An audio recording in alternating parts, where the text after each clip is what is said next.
Please take your seat, sir.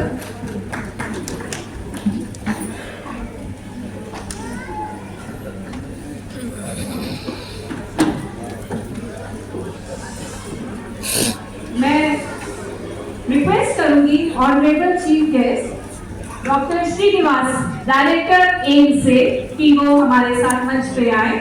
हम जोरदार ताली से स्वागत करते हैं सर का।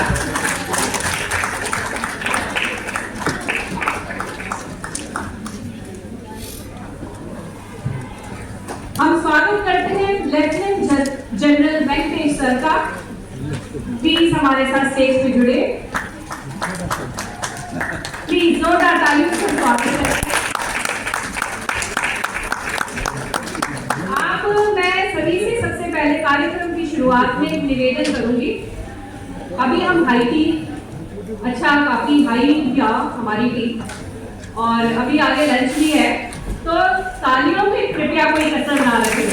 जोरदार तालियां, एक एनर्जी, एक उत्साह हम सभी को चाहिए। हमें बहुत ही अच्छे एक ऐसी अवेयरनेस के लिए आज इकट्ठा हुए हैं कि हम सभी मानते हैं कि वेजिटेरियनिज्म से अवेयर होना, उसके हेल्थ बेनिफिट्स, उसका धर्मों में जगह, उससे परिचय आज हमें मिल रहा है, तो हमारी तालियों में कोई कसर नहीं होनी चाहिए। मैं स्वागत करती हूँ भट्टे दीपंकर सुमेधु जी का कि वो हमारे साथ मंच पर आए, जिन्होंने बौद्ध धर्म के मार्ग पर चलते हुए करुणा और ध्यान का प्रकाश फैलाया है। भट्टे जी प्लीज जोरदार तालियों से आप स्वागत करेंगे।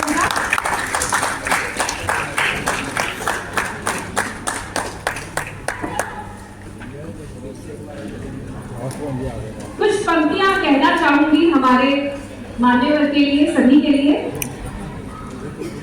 नजरे करम की जब जब आप हैं आते, नजरे करम की जब जब आप हैं आते, सारा जहां आपका मार्ग प्यार से है सजाते। आपकी उपस्थिति में हर पल है रोशन, स्वागत करते आपका दिल से करते हैं अभिनंदन। आपके स्वागत में झिलमिल सितारे भी करते हैं आपका वंदन। हे मान्यवर, आपका हमारे यहाँ बहुत बहुत अभिनंदन, बहुत बहुत अभिनंदन।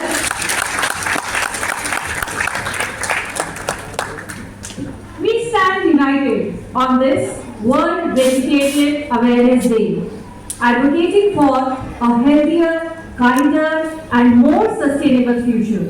And to begin this auspicious occasion, we shall invoke the divine blessings. Through a soulful lamp lighting. Light is a symbol of knowledge and wisdom. To mark the beginning of this enlightening event, I would like to request all our dignitaries to step forward for a lamp lighting ceremony, symbolizing the spreading of light over darkness, knowledge over ignorance.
बुद्धं शरणं गच्छामि।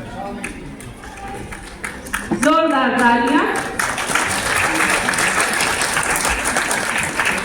Without any delay, let's begin with our book release ceremony. Books are window to wisdom, and today we are fortunate to witness the unveiling of two remarkable works. I am honored to invite Acharya Akhilesh Ayenduji. Let's have a big round of applause. Please come over the stage, sir. He is the author of शाकाहार विश्व शांति एवं सर्वोत्तम स्वास्थ्य का आधार. And we also welcome Shri Kamaljeet Singh Ji, author of Unsuni Faryad, to the stage with a big round of applause for the release of their book. These literary masterpieces are sure to leave a lasting impact on our understanding of vegetarianism and compassionate living. Can we have the presentations, please? Please, आइए sir. ये बहुत ही एक अपने आप में सुंदर घड़ी है जहां हमें मौका मिल रहा है अपने दो ऑथर्स की ऐसी बुक. ये एक आवाज है, ये एक आवाज है जो जन जन तक पहुंचनी चाहिए. प्लीज आगे आ जाइए आप लोग sir. Please please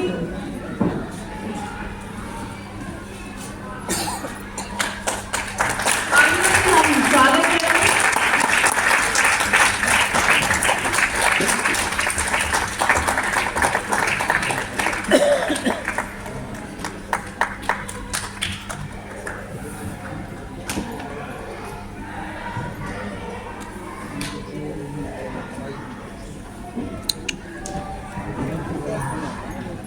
Thank you so much. Thank you everyone.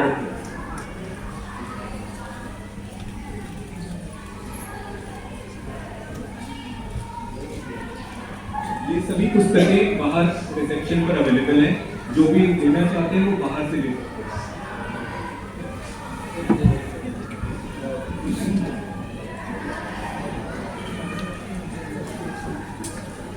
Now,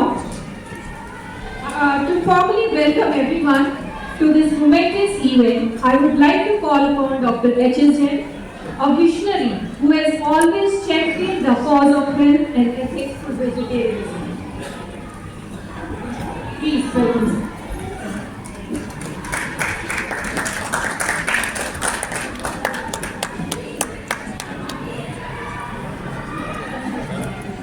सभी भाई और बहनों को मेरा नमस्कार. मंच पर विराजमान हमारे आज के कार्यक्रम के मुख्य अतिथि डॉक्टर एम श्रीनिवास जी, लेफ्टिनेंट जनरल PR वेंकटेश, परम आदरणीय सभी धर्म गुरुजन, डॉक्टर D.C. जैन और उपस्थित सभी सम्मानित अतिथिगण, सभी सहयोगीगण, देवियों और सज्जनों. विश्व शाकाहार जागरूकता दिवस के इस कार्यक्रम में मैं आप सभी का हम सभी का स्वागत करते हैं. यहाँ उपस्थित महिला शक्ति और युवा शक्ति का हम विशेष रूप से स्वागत करते हैं, क्योंकि महिला शक्ति और युवा शक्ति सब समाज की रीढ़ है. मित्रों, शाकाहार हमें करुणा सिखाता है, करुणा हमें अहिंसा सिखाती है, अहिंसा हमें मानवता सिखाती है और मानवता हमें सब मनुष्य बनाकर सब समाज में शांति और सद्भावना के साथ जीना और रहना सिखाती है.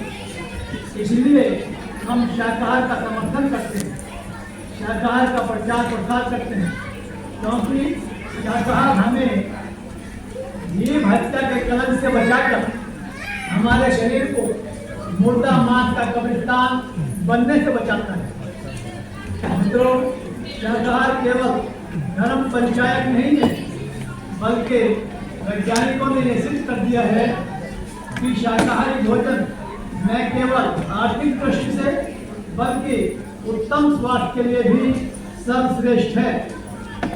बुद्धिजीवी व्यक्ति शाकाहारी जीवन प्रणाली को आधुनिक एवं प्रगतिशील मानते हैं और अपने आप को शाकाहारी कहने में गर्व महसूस करते हैं. मित्रों, यह हमारा सौभाग्य है कि हमें आज की सभा में भी अनेकों विकृत जनों बुद्धिजीवियों और श्रेष्ठ जनों का सानिध्य प्राप्त है। हम सभी उनके प्रेरक विचारों से को सुनने के लिए उत्साहित हैं। इस विषय पर हमारे सम्मानित मुख्यवक्ता डॉक्टर DC जैन की उत्सुकता से प्रतीक्षा करते हैं।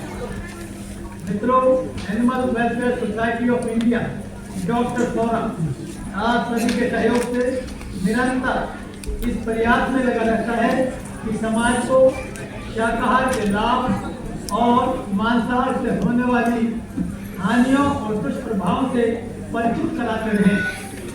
आज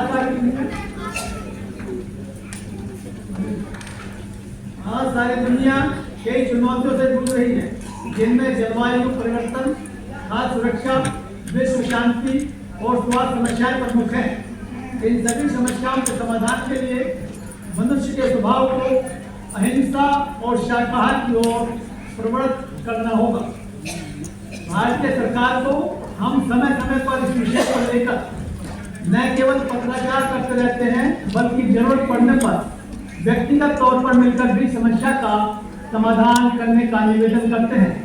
संस्था आप सभी का आह्वान करती है कि जीव दया, स्वास्थ्य व पर्यावरण रक्षा के इस महायज्ञ में अपना योगदान निरंतर देते रहें, जिससे कि आपकी संवेद आवाज से उठी तरंगे शासन को सही दिशा में कार्य करने की प्रेरणा दे सके। हमारे द्वारा किए गए प्रयासों का सकारात्मक प्रतिफल भी हमें मिला है। इस संबंध में कुछ उदाहरण आपके सामने रखना चाहता हूँ।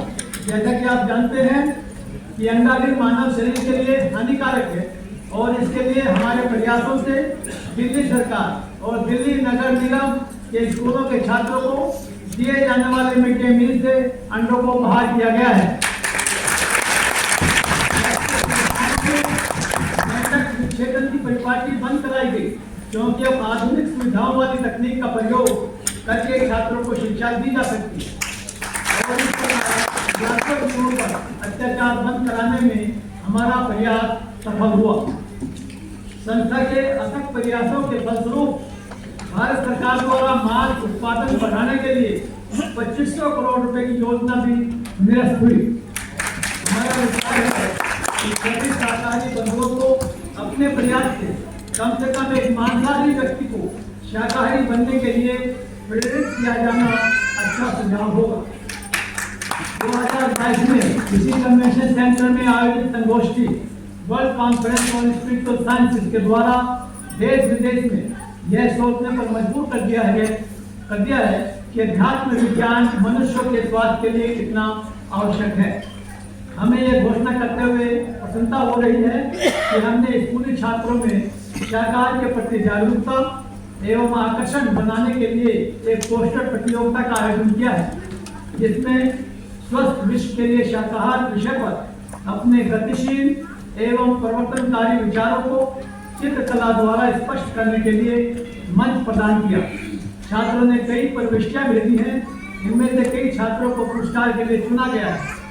सभी प्रतिभागी छात्रों और स्कूल अधिकारियों को उनकी उत्साही भागीदारी और समर्पण के लिए आभार व्यक्त करते हैं।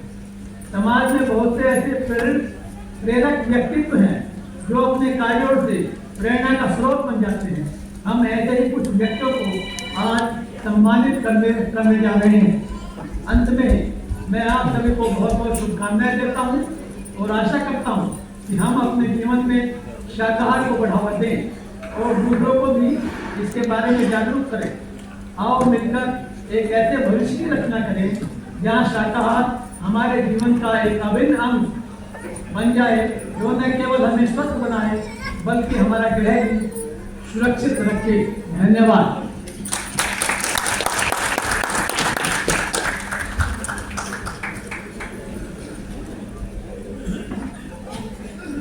बहुत धन्यवाद HS जैन सर जी।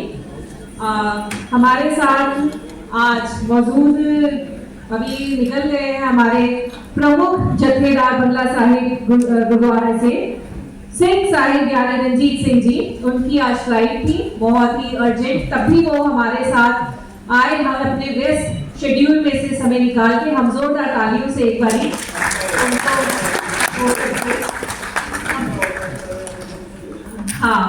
हम वंचित रह गए कि आज हम उससे नहीं सुन पाए। अब हम आगे बढ़ते हुए अपने कार्यक्रम को आगे बढ़ाते हुए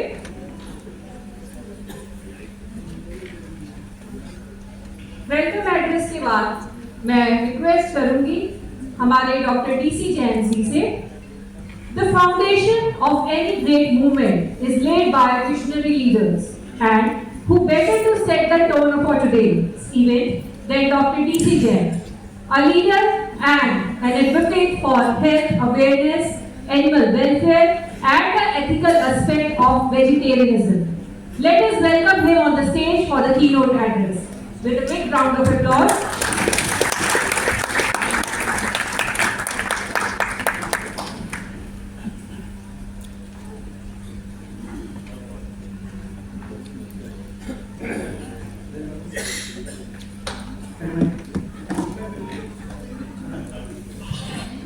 परम आदरणीय लोकेश मुनि जी, घंटे जी और भाई रणजीत सिंह जी जो हमारे बीच में किसी आवश्यक कार्य की वजह से दूर चले गए। आज इस सभा में हमारे दो प्रमुख अतिथि डॉक्टर श्रीनिवास जो अखिल भारतीय आयुर्विज्ञान संस्थान के डायरेक्टर हैं उनका, और डॉक्टर वेंकटेश जो आदमी से लेफ्टिनेंट जनरल, भाई और बहनों,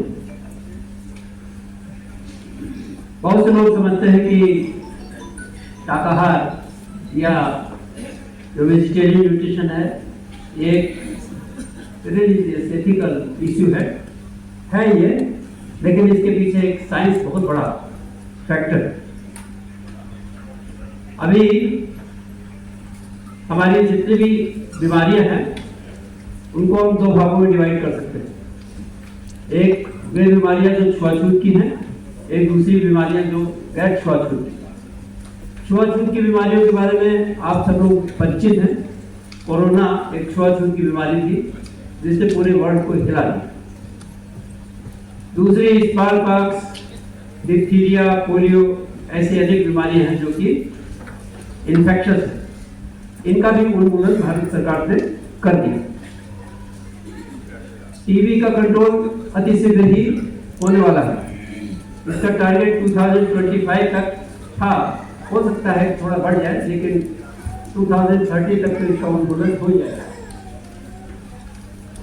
हमें उन बीमारियों की तरफ एक बार जरा ध्यान से सुनना होगा कि नॉन कम्युनिकेबल डिजीज कौन सी हैं, गैर छुआछूत की बीमारियां कौन सी है, जिनके कंट्रोल करने के लिए स्वास्थ्य विभाग क्या कर सकता है। इन बीमारियों में प्रमुख रूप से हृदय रोग, कैंसर की बीमारी, पैरालिसिस, डायबिटीज, ओबेसिटी और हाइपरटेंशन, ये 6 बीमारियां प्रमुख रूप से हैं जिनके बारे में कुछ गाइडलाइंस इशू की गई थी डायरेक्टर जनरल हेल्थ सर्विसेज की तरफ से और WHO की तरफ से। उनका मैं छोटा सा उल्लेख करूंगा। पहला, फिजिकल इनएक्टिविटी, हम शारीरिक श्रम नहीं करते हैं, इसकी वजह से ही बीमारियां हो जाने की संभावना ज़्यादा बढ़ जाती है। दूसरा है तंबाकू का सेवन। ये तंबाकू का सेवन दो प्रकार से, एक तो स्मोक के, एक नॉन स्मोक के, च्यू करते हैं जिसे चबा करके, और तीसरा अल्कोहल का यूज, और चौथा प्लांट बेस्ड फूड। ये 4 ऐसे मेथड्स हैं जिनके द्वारा हम इन बीमारियों को कंट्रोल कर सकते हैं। हम लोगों का यह ध्यान है कि क्या हम भारत को डिजीज फ्री कर सकते हैं। बहुत से लोग निराशावादी हैं, ऐसा सोचते हैं कि संभव नहीं। लेकिन जब मैंने डॉक्टर श्रीनिवास जैसे डायरेक्टर को हाल ही के देखा तो मुझे लगा कि संभव हो सकता है, ऐसी कोई बात नहीं। एक यंग डायरेक्टर जो इतने एनर्जेटिक है, जिसको देख करके ऐसा लगता है कि सब कुछ संभव है। जब ये इसी तरह मेजर जनरल जो डॉक्टर वेंकटेश है, इनकी भी आप स्मार्टनेस देखिए, बहुत दोनों जो थिन बेल्ट है और कहीं वेट गेन करने की कोई बात नहीं। तो इन बीमारियों के उन्मूलन के लिए हम कैसे प्रयास करें और क्या करें जिसकी वजह से ये बीमारियां कंट्रोल हो सकती है। और भारतवर्ष में एक हम स्वप्न ले सकते हैं क्या डिजीज फ्री इंडिया हो सकता है। बहुत से लोग सोचते हैं कि ये बहुत कठिन कार्य है, लेकिन जब प्लानिंग की जाती है तो उस प्लान के द्वारा हम इनको खत्म कर सकते हैं। पिछले वर्ष आप सब लोग यहाँ पर बहुत से लोग यहाँ एकत्रित हुए थे, उसमें world conference on spiritual sciences का आयोजन किया गया था। उसमें भी इस बात का उल्लेख किया गया था कि हम कॉन्शसनेस आत्म प्रदेश कहाँ पर शरीर में रहते हैं।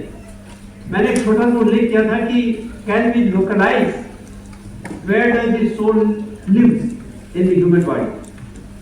जैसे बहुत से लोग इस शब्द को सुनते हुए चौंक जाते होंगे, लेकिन एनाटॉमिकल लोकलाइजेशन ऑफ सोल, जैसे मैंने हृदय के अंदर ये कहा गया है कि primary pacemaker is pacemaker of heart, उसी तरह ब्रेन में भी एक पेसमेकर है जिसको कि हम ब्रेन स्टेम के अंदर लोकलाइज कर सकते हैं।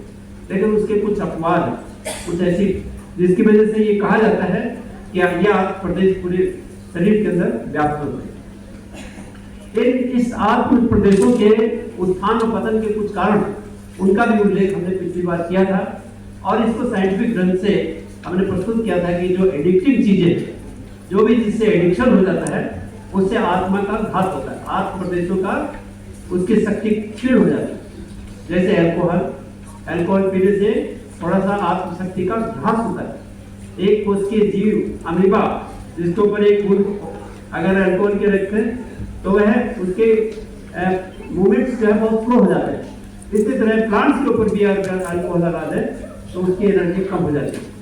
और भी जो फैक्टर्स हैं उसका बहुत डिटेल में हम लोगों ने चिंतन किया था। और उसके पश्चात आपने अखबार में पढ़ा होगा कि अखिल भारतीय आयुर्विज्ञान संस्थान all India institute of medical sciences में एक डिपार्टमेंट ऑफ स्पिरिचुअल साइंसेज की स्थापना करने का एक निश्चय किया गया है और उसको डिस्क्लोज किया गया पेपर्स में और बहुत प्रचारित किया गया। उस बारे में भी हम लोग सक्रिय रूप से कार्य कर रहे हैं और हो सकता है कि इसके द्वारा बहुत बड़ा काम हो। विश्व के स्तर के ऊपर अगर अखिल भारतीय आयुर्विज्ञान संस्थान का ये योगदान होगा तो ये बहुत बड़ा योगदान होगा और आप देखेंगे कि अधिक न कहते हुए आज हम लोगों को यह अवसर मिला है कि हम हमारे बीच में लोकेश मुनि जी जैसे ज्ञानी और वेंकटेश जो single health approach, one health approach, जिसको कि हम पिछली कॉन्फ्रेंस में भी decided that how to control the zoonotic diseases. Zoonosis मैंने रटवाया था। राहुल कहाँ? राहुल जुबाना है, यू रिमेम्बर? तो राहुल जो जूनोसिस है this we coined in 1985। Doctor SP Gautam is here. Doctor Gautam sahab 1985 में यू वेर दी पर्सन, वहाँ डॉक्टर सीएम सिंह ने WHO के अंदर ये रेज किया था कि how to control the zoonotic diseases. Zoonotic diseases वो बीमारियां हैं जो पशुओं के अंदर हो जाती है, जो जानवरों में बर्ड्स में हो जाती है। और इसी तरह प्लांट्स के अंदर सैंडलवुड स्पाइक डिजीज ये भी डिस्क्राइब किए गए थे और उसको कंट्रोल करने के लिए हम लोगों ने कुछ प्रयत्न शुरू किए हैं। भारत सरकार ने एक डिपार्टमेंट ऑफ स्पिरिचुअल साइंस एक खोला गया है जिसका हेडक्वार्टर नागपुर के अंदर स्टेब्लिश किया गया है। उसके डायरेक्टर की नियुक्ति भी अति शीघ्र ही होने वाली है, सैंक्शन हो गया है और आगे का कार्यक्रम आप लोग देखेंगे कि how we plan out to eradicate the zoonotic diseases. बहुत से लोग जो धार्मिक लोग हैं उन लोगों को जान के प्रसन्नता होगी कि वे प्रतिदिन अपनी शांति धारा या शांति मंत्र के अंदर इस बात को डिसाइड करते हैं कि वृक्षों में रोग न हो, जानवरों में रोग न हो, रोग मारिन, वृक्ष मारिन, गल मारिन, पत्र मारिन आदि अनेक शब्दों को यूज करते हैं। मैंने पूछा ये मतलब क्या है, उनको पता नहीं, लेकिन इसका मतलब ये है कि हमें बीमारियों को कंट्रोल करना है। तो हम आगे देखेंगे थोड़े दिन में कि इन बीमारियों को ही कंट्रोल करने की methodology find out and we will eradicate, we will make this disease, this India disease free, a dream which we all must see. Thank you very much.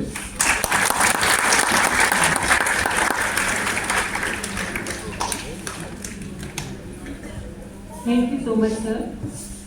तो कार्यक्रम को आगे बढ़ाते हुए अब समय है उन महान आध्यात्मिक गुरुओं के विचारों से लाभान्वित होने का जिन्होंने इस पवित्र अवसर और महान उद्देश्य का समर्थन करने के लिए यहाँ पधार कर हमें सम्मानित किया है।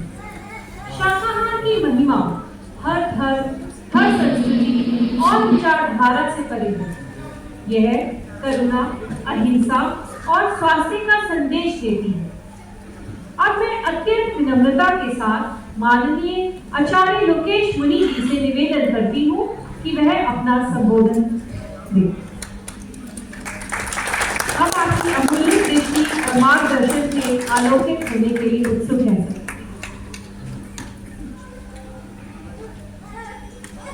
विश्व शाकाहार दिवस जागरूकता के लिए आयोजित एनडीएमसी कन्वेंशन सेंटर के इस कार्यक्रम में मंच पर उपस्थित आदरणीय डॉक्टर एम वेंकटेश जी, आदरणीय लेफ्टिनेंट जनरल पी वेंकटेश जी, डॉक्टर श्रीनिवास जी जो कि डीजी है, director of all India medical institute, doctor DC Jain साहब जो आज के कार्यक्रम के उत्सव पुरुष को अतिशोक्ति नहीं होगी, जिन्होंने अलग जगह रखी है और आपको और हमको सबको ये जागरूक करते हैं। अभी डॉक्टर एस जैन जी, हमारी बौद्ध परंपरा के आदरणीय विद्वान दीपांकर भंते सुमेधो जी, उपस्थित बंधुओं और बहनों, शरीर माध्यम खलु धर्म साधन। चूंकि मैं धर्म के क्षेत्र का व्यक्ति हूं और धर्म ग्रंथ कहते हैं कि अध्यात्म की साधना के लिए, धर्म की आराधना के लिए भी शरीर का स्वस्थ होना जरूरी है। और आहार का और स्वास्थ्य का ही नहीं, आहार और अध्यात्म का संबंध है, आहार और आचार का संबंध है, आहार और विचार का संबंध है, आहार और व्यवहार का संबंध है। और इसीलिए हमारे ऋषि मुनियों ने कहा था, जैसा खावे अन्न वैसा होवे मन। मंच पर जब जैसा करे ऑल इंडिया मेडिकल इंस्टीट्यूट के डायरेक्टर बैठे हो, ऐसे साइंटिस्ट और डॉक्टर हो, तब मैं ये भी कहना चाहूंगा कि मेडिकल साइंस इस बात को एक्सेप्ट करता है कि हम जैसा भोजन ग्रहण करते हैं वैसा ही हमारे मस्तिष्क में न्यूरोट्रांसमीटर का निर्माण होता है और उसी के साथ हम दूसरों के साथ बिहेवियर करते हैं। इसीलिए भगवान महावीर ने और अध्यात्म के क्षेत्र के महापुरुषों ने आहार को 3 भागों में बांटा, तामसिक आहार, राजसिक आहार और सात्विक आहार। ये समझने की जरूरत है कि मांसाहार का निषेध क्यों है। केवल अगर हम इसको हिंसा अहिंसा से कहें, पाप और पुण्य से कहें, ये बहुत स्थूल बात होगी।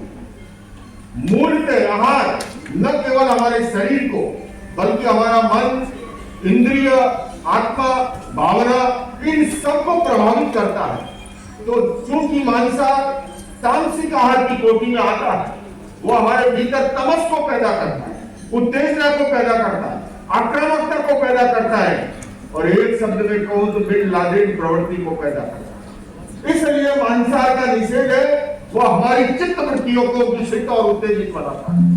राजसिक आहार वो आहार है जिस आहार में प्रचुर मात्रा में घी, तेल, मक्खन आदि, जैन दर्शन में जिसे विगय कहा गया। और आज आपको बताते हुए मुझे इस बात की सात्विक प्रसन्नता है कि अब केवल शाकाहारी नहीं, इससे एक कदम और आगे वीगन का एक प्रचलन। और आपको बताऊं, पिछले दिनों अप्रैल और जून महीने में मैं जब अमेरिका की यात्रा पर था, पश्चिमी देशों के रेस्टोरेंट में, वीगन रेस्टोरेंट में आप जाइए, आपको वहां पर गोरों की संख्या अधिक मिलेगी, जो कि तेजी से शाकाहार से भी आगे वीगन की दिशा के अंदर, जिन्होंने इस बात को, इस विज्ञान को समझा, इस हमारे मन, बुद्धि, इंद्रिय, भावना, आत्मा को किस तरह से भोजन आहार प्रभावित करता है। तो इसलिए मैं डीसी जैन साहब आपको इस बात के लिए साधुवाद भी नहीं, आपका अभिनंदन करना चाहता हूं कि आप जो अलग जगाए हुए हैं, इस अलग की आज बहुत जरूरत है। और आपके साथ हिंदुस्तान के कोने कोने से आए हुए विद्वान हुआ सामने बैठे हुए, ये एक एक व्यक्ति नहीं, एक एक संस्थान की तरह है। कोई डॉक्टर है, कोई साइंटिस्ट है और अपने अपने क्षेत्र में बड़ा काम कर रहे हैं। मैं सबको ही, आपको भी इस बात के लिए साधुवाद दूंगा कि आप इस अभियान से जुड़े हैं।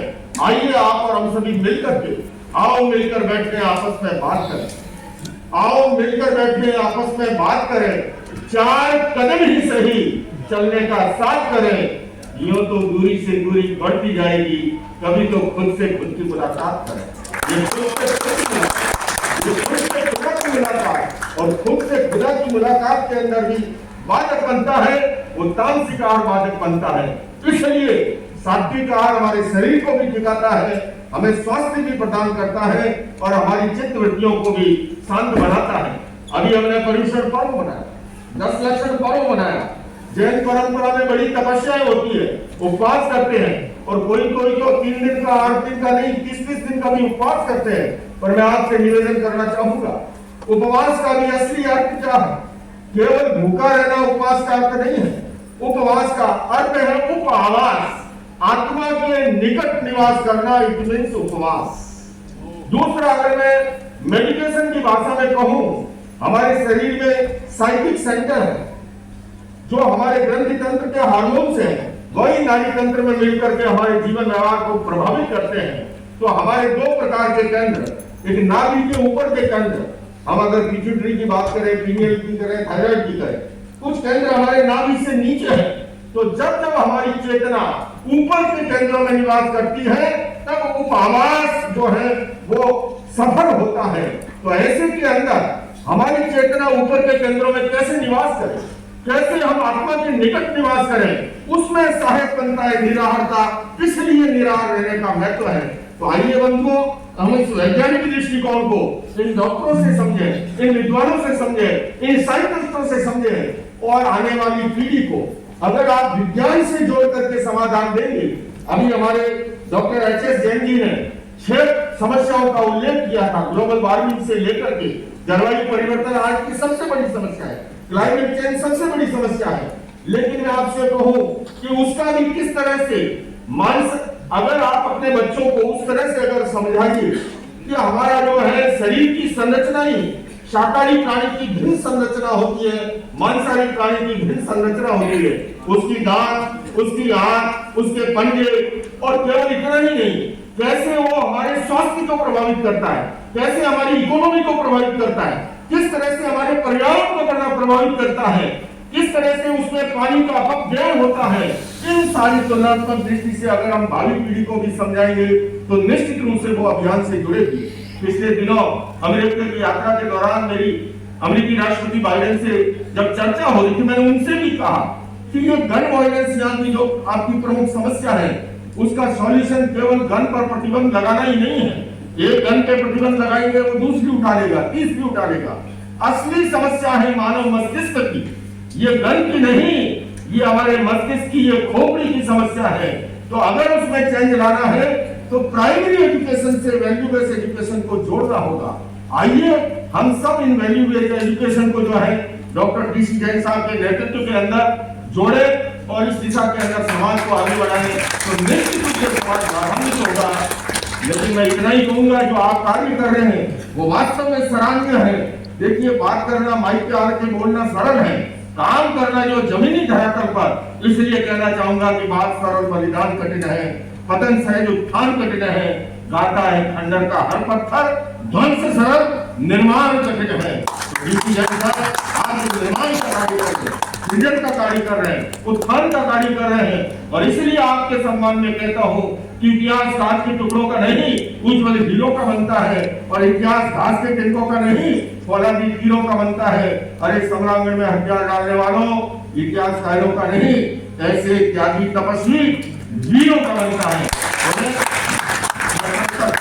सराहना करते हुए समय से मैं अपनी बात संपन्न कर रहा हूँ। ओम आमीन। बहुत धन्यवाद लोकेश जी। जो संदेश आपने हमें दिया है वह न केवल हमें व्यक्तिगत स्तर पर प्रेरित करेगा, बल्कि समाज में भी जागरूकता फैलाने का माध्यम बनेगा। आपकी वाणी से निकली हर बात हमें मानवता की दिशा में एक कदम और बढ़ाने के लिए प्रोत्साहित करती है। गुरु वचन में छिपा है अमृत का ज्ञान, सभी जीवों की रक्षा, यही है सच्चा मार्ग। धर्म के मार्ग पर चले हम सब एक साथ, प्रेम और करुणा का हर दिल में हो विश्वास, हर दिल में हो विश्वास। आइए कार्यक्रम को आगे बढ़ाते हुए we have a cultural program now. As we reflect on the knowledge and wisdom shared so far, it's time to immerse ourselves in the beauty of culture. Our talented students from Shaheed Bishan Singh Memorial Senior Secondary School, Delhi, are about to present a special cultural program for you. This is not just a performance, it's a heartfelt plea, soulful appeal from these children. Let's warmly welcome these children. Let's see what they want to say. Big round of applause as we welcome